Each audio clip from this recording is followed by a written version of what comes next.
Bonjour, j'espère que vous allez bien. Bon, moi ça va un petit peu mieux. Je me remets d'une mauvaise grippe là qui a duré quand même quelques jours. Ça s'entend encore à ma voix d'ailleurs, je crois. Euh, alors on va regarder ensemble les énergies du mois de janvier. Je vais faire des vidéos peut-être un petit peu plus courtes pour ce mois de janvier. Euh, Aussi pour préserver ma voix, j'espère que j'arriverai au bout des 12 vidéos de chacun des signes. Bon, en tout cas, j'espère que vous allez bien. Et, euh, et on va regarder tout de suite le premier signe.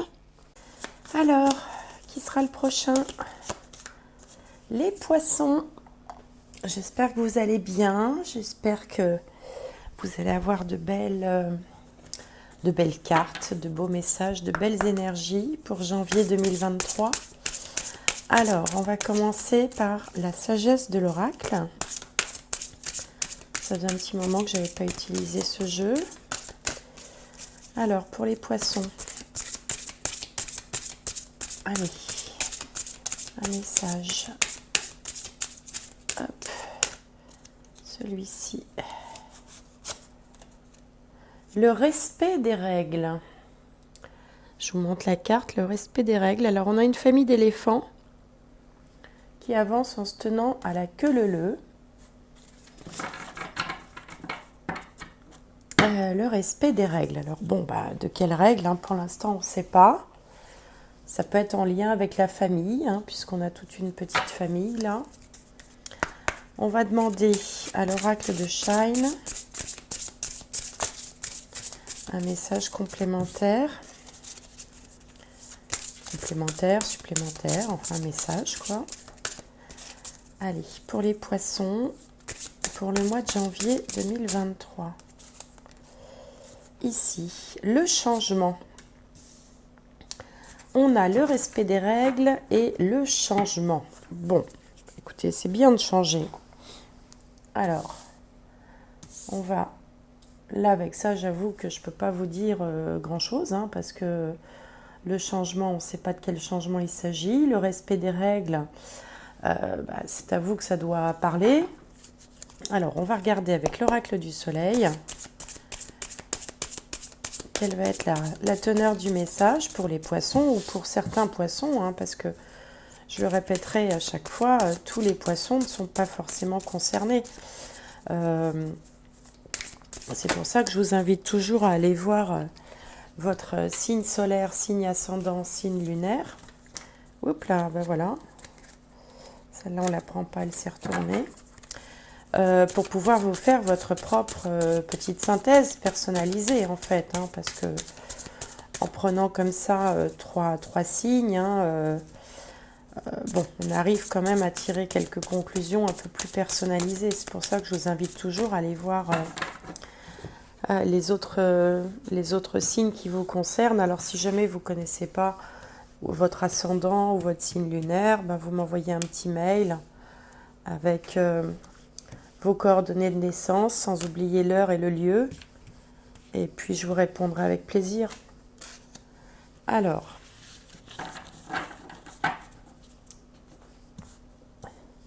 donc pour les poissons, on a la simulation, Jupiter en Gémeaux. La vision, le soleil en poisson, voilà, ça tombe bien. Le risque, mais c'est fou ça, tout le monde a... Pourtant, il y en a des cartes dans ce jeu. Presque tous les signes ont tiré cette carte-là, le risque. La négociation et la discrimination. Ok. Alors, déjà ici, on a deux cartes de Jupiter, la négociation et la simulation. Moi, ce que m'inspire ce tirage, Jupiter, c'est toujours c'est l'expansion.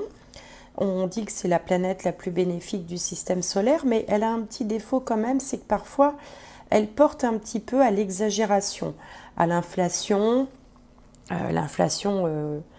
au sens propre et au sens figuré. Jupiter a un effet loupe un petit peu sur les choses, et parfois, il peut être... il peut porter à un petit peu d'exagération. Donc ici, avec Jupiter en Gémeaux, puisqu'il s'agit de la planète des Gémeaux, On vous sent là comme ça, certains poissons peuvent parfois être un petit peu secrets, un petit peu renfermés ou taciturnes. Bah, là, on sent qu'il y a une envie comme ça de parler, de prendre la parole, de s'exprimer, comme si vous étiez un petit peu sous l'effet d'une espèce d'énergie, de poussée comme ça qui vous invite à aller eh bien, à communiquer, à aller voir du monde, à bouger. Il y a un côté comme ça un peu surexcité en fait dans les cartes que je vois là. On retrouve ça aussi avec Jupiter ici en Balance, qui là va peut-être vous pousser à aller au-devant des gens, à prendre des contacts, à avoir une vie sociale un petit peu euh, plus vive, enfin plus importante que d'habitude peut-être. Ça peut être ça aussi le changement. Et puis parfois Jupiter, il a tendance à, à emporter, enfin à faire que les gens franchissent un petit peu la ligne blanche ou la ligne jaune, enfin bon, peu importe. C'est peut-être pour ça qu'on avait le respect des règles. Donc il y a un petit côté comme ça, tout feu, tout flamme, un peu surexcité, dont il faut quand même se méfier parce qu'ici, dans la position contre, on a justement le soleil en poisson, cette carte qui s'appelle la vision et qui peut-être peut vous amener vers, vous voyez, vous faire un petit peu des illusions, pas forcément vous amener dans la bonne voie, hein, comme si vous étiez un peu trompé par une énergie trop débordante. C'est pour ça d'ailleurs que tout en haut ici on a la carte qui s'appelle le risque et qui heureusement, bien qu'elle s'appelle le risque, il s'agit de Saturne en bélier, donc Saturne c'est plutôt le frein, là où le bélier serait l'accélérateur, donc des risques calculés. Donc vous allez peut-être être, un petit peu ralenti ou un petit peu calmé dans cette espèce de surexcitation, justement parce que quand même il y aura cette prise de conscience qu'il faut prendre des risques calculés, ne pas céder en fait à l'exagération, rester dans quelque chose d'un petit peu plus modéré. Et vous allez y arriver parce que ici, dans la finalité, c'est-à-dire ce qui se passe encore un petit peu plus tard, on a la carte de la discrimination, Vénus en Vierge. Alors la discrimination, c'est pas être discriminant, c'est être capable de faire la part des choses, c'est être capable de justement de mesurer le pour, le contre, de reconnaître quand on est plutôt dans l'excès, quand on est plutôt dans une période un peu excessive, et d'arriver comme ça à y voir clair, hein, surtout qu'en plus c'est juste à côté de la vision. Donc ici, en fait, il vous est demandé d'essayer peut-être de calmer le jeu un petit peu, de ne pas être sombré dans les excès. Alors les excès ils peuvent être en tout genre, hein, bien sûr. Hein, il y a des personnalités qui peuvent être excessives, ce qui n'est pas normalement la personnalité type du poisson, mais ça peut parfois, il peut y avoir comme ça parfois des moments où il y a beaucoup plus d'exubérance, où on est beaucoup plus extraverti que d'ordinaire. Et là, en fait, ce que le jeu dit, c'est de quand même garder la bonne mesure, trouver un point d'équilibre pour ne pas être ni dans l'excès, ni dans son contraire, hein, dans le pas assez. Et c'est peut-être pour ça justement qu'on vous parle du respect des règles, pour essayer de garder une espèce de ligne médiane, comme ça, une ligne d'équilibre, qui serait évidemment la meilleure voie possible, puisque tout ce qui est en déséquilibre n'est jamais très bon, en tout cas pas à terme. Et donc là, bah, il y a un changement qui s'amorce. Alors peut-être que voilà, vous êtes dans une période comme ça, vous étiez gonflé à bloc et vous allez peut-être retrouver une forme d'équilibre. En tout cas, c'est ce que ce jeu vous invite à faire. Alors, on va recouvrir avec le tarot. Alors, hop, je vais faire un petit peu de place. Alors, donc là, il y en a une qui est tombée, je la prends.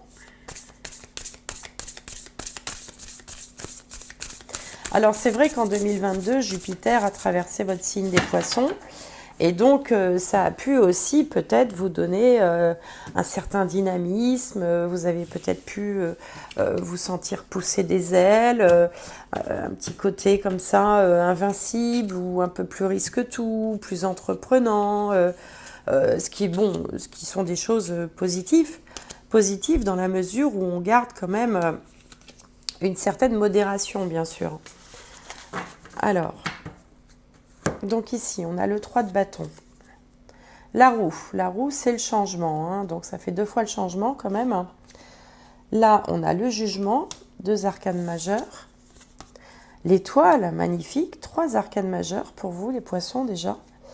Et ici, le 5 de bâton. Ok. Alors, dans ce tirage, on sent quand même que l'énergie est au changement. D'ailleurs, on a 2 fois le changement, puisque la roue annonce toujours un changement, généralement positif. Et puis là, c'est carrément marqué noir sur blanc, le changement. On vous sent dans une dynamique, une énergie à vouloir faire avancer quelque chose, atteindre un objectif à tout prix. Ici, sur vous, vous avez le 3 de bâton qui représente la conquête, le fait de vouloir obtenir quelque chose, d'atteindre un but, un objectif, un projet, d'y arriver. Il y a un côté très battant dans cette carte qui vraiment est déterminé à vouloir obtenir ce qu'il ou elle veut obtenir.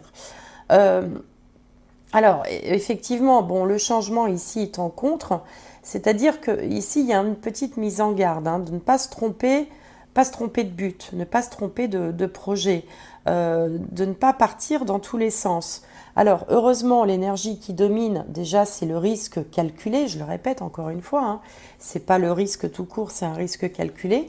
Et puis, la carte du jugement, qui est une carte magnifique, qui sort quand enfin on a trouvé sa place, quand on a trouvé sa voie, quand on se sent aligné avec soi-même, et c'est peut-être pour ça que vous êtes tellement en effervescence, parce que vous pensez réellement avoir trouvé votre voie, et en plus avec l'étoile, qui est une des plus belles cartes du tarot ici, en plus avec cette étoile, là vous atteignez, ou vous vous apprêtez à toucher du doigt votre rêve, ce que vous avez toujours voulu, ce que vous avez toujours souhaité obtenir. Et ça explique pourquoi vous êtes un petit peu dans cette surexcitation. Alors, les énergies sont très très bonnes, j'ai envie de dire, elles sont de votre côté, puisqu'on a le changement positif, on a le fait de trouver sa place, de se sentir vraiment bien, voilà, bien aligné avec sa nature profonde. En plus, on a l'étoile ici qui arrive en conclusion, qui arrive à l'endroit de la réponse, hein, ce qu'on appelle la réponse quand on fait un tirage en 5 cartes, et puis toute la volonté, la détermination, l'espèce de motivation comme ça incroyable qui vous emmène, puisque c'est sur vous cette motivation. Alors, la seule mise en garde, c'est de faire attention à ce que ça ne parte pas dans tous les sens, parce que ici, avec le 5 de bâton, vous pouvez être confronté alors soit à une forme de rivalité, soit à une concurrence, hein, si on est dans le domaine professionnel, soit le fait de s'éparpiller un petit peu, d'être un petit peu sur tous les fronts en même temps. Et donc, bon, les cartes sont très bonnes, donc il n'y a pas de risque de dégringolade, mais il y a risque de complications à plus long terme, parce que peut-être que les choses n'auront pas été suffisamment mûries, préparées, envisagées. Vous voyez, la vision en contre, c'est un petit peu le plan, mais qui n'est pas tout à fait établi comme il faudrait. Vous voyez, le plan qui a été fait un peu à la va-vite. D'où aussi le respect des règles. Alors, il se peut aussi que peut-être vous ayez envie d'aller trop vite et que du coup, en allant trop vite, vous allez franchir une ligne blanche qui peut-être va vous rattraper à un moment donné. Donc, en fait, là, on est sur une guidance qui, à la fois, est très positive, mais en même temps, vous avertit un petit peu des écueils, des dangers. Si vous vous laissez vraiment porter par ces 2 Jupiters un petit peu en excès, là, qui vous donnent un tempérament peut-être un petit peu excessif sur le moment, et vous invite à plus de modération et à plus peut-être de planification, plus voyez, pas partir comme ça, foncer dans le brouillard, mais peut-être se donner des étapes, des points de contrôle. Ou alors enfin, élaborer un plan que vous puissiez suivre et qui vous permettra d'avancer peut-être un petit peu moins vite, mais de façon peut-être plus assurée vers votre objectif. Bon, voilà ce que je voulais vous dire avec ce que je vois dans ces cartes-là. Alors, on va regarder avec le jeu Dixit si on a des messages complémentaires. Alors, ce jeu-là, je le rappelle, c'est un jeu qui ne nécessite pas de connaître les cartes. C'est un jeu où, en fait, simplement, on fait fonctionner l'intuition, l'imagination. Alors, on va faire l'exercice ensemble. Pour les poissons, pour janvier 2023. Hop, il y a celle-là qui veut sortir. Celle-là aussi. Et puis, on va en tirer une petite troisième.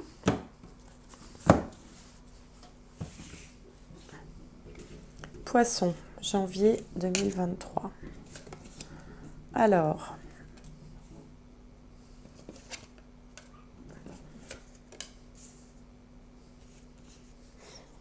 ouais, c'est un petit peu ce que je pensais. Là, ce sont les cadavres qui sortent du placard. Alors, c'est parfois des révélations. Vous voyez, des choses qui étaient cachées et puis qui arrivent au vu de tout le monde comme ça. Donc, il y a peut-être... ça peut dénoter pour vous une forme de révélation, c'est-à-dire une prise de conscience, ou alors peut-être que vous avez découvert dans votre psyché, dans votre personnalité, de nouvelles, de nouvelles compétences, de nouvelles capacités, comme si vous aviez compris quelque chose. Alors ici, on a un personnage qui nage dans des... comment ça s'appelle là, des petits trucs, des petits, comment ça s'appelle, enfin des céréales là, qu'on mange au petit déjeuner. Et donc, on voit qu'il y a une forme d'abondance, hein, il y a une forme d'excès aussi. Hein. Imaginez si vous preniez votre petit déjeuner le matin en étant complètement dans un bain de cornflakes, vous seriez dans quelque chose d'excessif. Et justement, la mise en garde ici, c'est de faire attention parce que là, on a la tête du serpent qui englobe tout. Donc encore une fois, il y a une petite mise en garde de garder la juste mesure, vous voyez, de ne pas être dans l'excès justement. Je crois que c'est un peu la conclusion de cette guidance, c'est que vous avez en ce moment une forme de chance, d'opportunités qui se présentent à vous et il faut garder la tête froide et ne pas sombrer dans l'excès, ne pas vouloir aller trop vite. C'est un petit peu le conseil pour ce mois de janvier pour vous les poissons. Alors, le respect des règles, hein, disait-on dès le début. Alors, je vais tirer une dernière carte. Alors, quel va être ce message pour les poissons pour janvier 2023? Alors, si ce tirage, si cette guidance ne vous parle pas, ben, c'est que tout simplement, vous n'êtes pas concerné. C'est pas grave, hein, on ne peut pas... comme je dis toujours, il y a des mois où il ne se passe pas grand-chose et c'est tant mieux, il faut bien se reposer. Hein. Alors, un dernier message pour les poissons.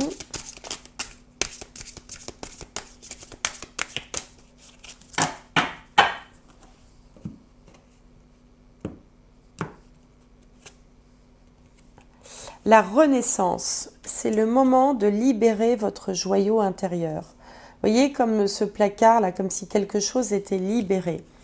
La renaissance, donc la renaissance, ça fait bien écho avec le changement. Hein, on a un beau diamant ici au milieu de cette image que je vais vous montrer un petit peu plus près. Voilà. On vous dit que c'est le moment de libérer votre joyau intérieur. Donc, bah, allez-y, hein, faites-le, mais en gardant quand même le sens de la mesure. Voilà ce que j'avais à vous dire, amis poissons. J'espère que cette petite vidéo vous aura plu. N'hésitez pas à mettre un petit j'aime, à partager, à tout ça. Enfin, vous savez bien, tout ce qu'on demande toujours hein, quand on a une chaîne YouTube. Je vous souhaite, quant à moi, un excellent mois de janvier. Portez-vous bien, gardez les énergies hautes et à très bientôt.